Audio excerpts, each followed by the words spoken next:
మనకి ఎగ్జామ్స్‌లో ఇలా ఒక ఇన్ఫినిట్ సిరీస్ ఇచ్చి మనం ఆన్సర్ ఫైండ్ ఔట్ చేయమంటే, ఇక్కడ సింపుల్‌గా మనం ఇక్కడ √7 ఇట్లా ఇన్ఫినిటీ ఉంది. సో, మన ఆన్సర్ వచ్చేసి ఇన్ఫినిటీ ఉన్నప్పుడు 7 అనేది మన ఆన్సర్. అంటే రిపీటెడ్‌గా స్క్వేర్ రూట్ ఏ నంబర్ అయితే రిపీటెడ్‌గా వస్తుందో ఇన్ఫినిట్‌గా అదే మన ఆన్సర్. అలా కాకుండా ఇట్లా ఇప్పుడు √7 ఇట్లా మనకు 4 మటుకు అంటే ఇన్ఫినిటీ కాదు. సో, ఇలా ఇచ్చినప్పుడు మన ఆన్సర్ వచ్చేసి ఫస్ట్‌గా 7 అనేది అదే ఇచ్చిన ఈ స్క్వేర్ రూట్‌లో ఉన్న నంబర్ అనేది ఎన్నిసార్లు రిపీట్ అయింది? 4 టైమ్స్. సో, 2⁴ అంటే 2⁴ అంటే 16. ఇదొకటి మనం గుర్తుపెట్టుకున్నామంటే ఇప్పుడు ఇచ్చిన నెంబర్ బేస్ వచ్చేసి 7. ఎన్నిసార్లు రిపీట్ అయింది? 4 టైమ్స్ అంటే 2⁴ 16. సో, ఇక్కడ 16. దీంట్లో నుంచి ఒక్క నెంబర్ డిలీట్ చేసి మైనస్ చేసేయండి. సో, 15. √7 ఇట్లా వచ్చిన దానికి ఆన్సర్ వచ్చేసి 7⁴50 ఆన్సర్. ఇది ఇన్ఫినిటీగా ఇది వచ్చేసి ఇన్ఫినిటీ కాదు. మనకి ఇట్లా 4 టైమ్స్ 5 టైమ్స్ అట్లా రిపీటెడ్‌గా ఉన్నట్టయితే. సో, ఇలానే ఇట్లా ఈ సమ్స్ అన్ని ఇప్పుడు ఈ √7 ఇన్ఫినిటీ కాకపోతే ఇక్కడ ప్లస్ ఇచ్చినప్పుడు ఎలా? అలానే మైనస్ ఇచ్చినప్పుడు ఎలా? లేదంటే ప్లస్ అండ్ మైనస్ 2 రిపీటెడ్‌గా ఇస్తే ఎలా అనేది మనం ఇక్కడ ఈ ప్రాబ్లం గమనించినట్లయితే ఇక్కడ 42 ప్లస్ √42 ఇట్లా ఇన్ఫినిట్ టర్మ్స్‌గా వచ్చింది. కాకపోతే ఇక్కడ ఇందాక మనం చేసిన వాటిలైతే ఇక్కడ ప్లస్ ఆర్ మైనస్ ఏం లేదు, మల్టిప్లికేషన్ ఉంది. అంటే √7 అట్లా ఉంది. కానీ ఇక్కడ ప్లస్ ఉంది. సో, ఇలా వచ్చినప్పుడు మనం ఫస్ట్ ఈ నెంబర్‌ని 2 నెంబర్స్ ఫ్యాక్టర్స్‌గా రాసుకోవాలి. ఇక్కడ 6 42 ఓకే. ప్లస్ అలానే ఇంకో కండిషన్ ఏంటంటే ఈ రెండింటి మధ్య డిఫరెన్స్ 1 అయి ఉండాలి. సో, ఈ 2 కండిషన్ సాటిస్ఫై చేస్తే ఇప్పుడు ఇక్కడ వచ్చేసి మన ఆన్సర్ వచ్చేసి ఇక్కడ మధ్యలో గుర్తు వచ్చేసి ప్లస్ ఉంది. సో, పెద్ద నెంబర్ ఆన్సర్ 7 అనేది ఇక్కడ ఆన్సర్. ఇక్కడ మనం ఒకసారి గమనించినట్లయితే √56 మైనస్ √56 ఇట్లా అండ్ సో ఇన్ఫినిటీ ఉంది. సో, ఇక్కడ కూడా మనం ఈ నెంబర్ని ముందుగా మనం 2 నెంబర్స్ యొక్క ఫ్యాక్టర్స్‌గా అలానే వాటి మధ్య డిఫరెన్స్ 1 వచ్చేలా చూసుకోవాలి. ఇక్కడ చూసుకున్నట్లయితే 7 8 56. సో, 2 నెంబర్స్ ఫ్యాక్టర్స్‌గా రాసాం. అలానే వీటి మధ్య డిఫరెన్స్ కూడా 1. సో, ఈ 2 కండిషన్ సాటిస్ఫై అయింది కాబట్టి ఇక్కడ ఆన్సర్ వచ్చేసి ఇక్కడ ఫస్ట్ మనకి ఇక్కడ మైనస్ వచ్చింది. సో, చిన్న నెంబర్ 7 అనేది ఆన్సర్.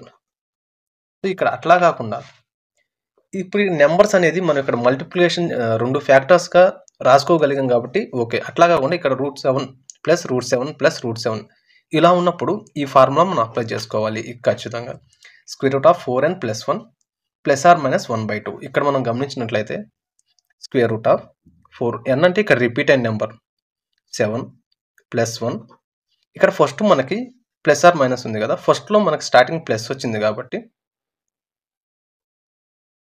+1/2 4 28 ప్లస్ 1 29 √29 + 1/2 అనేది మన ఆన్సర్. అలానే మనం ఇక్కడ ఒకసారి గమనించినట్లయితే ఇది ఒకసారి చూసినట్లయితే √9 - అండ్ సో ఆన్ ఇన్ఫినిటీ.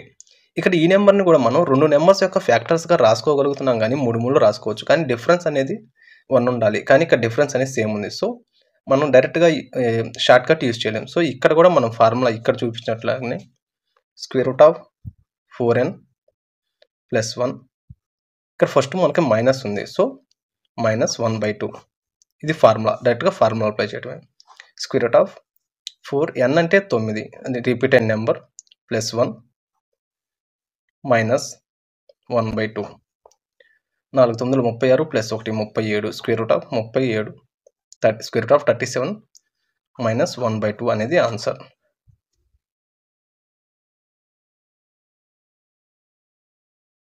అంటే √9 అట్లా కాకుండా ఈ సమ్‌లో మనకి ప్లస్ అండ్ మైనస్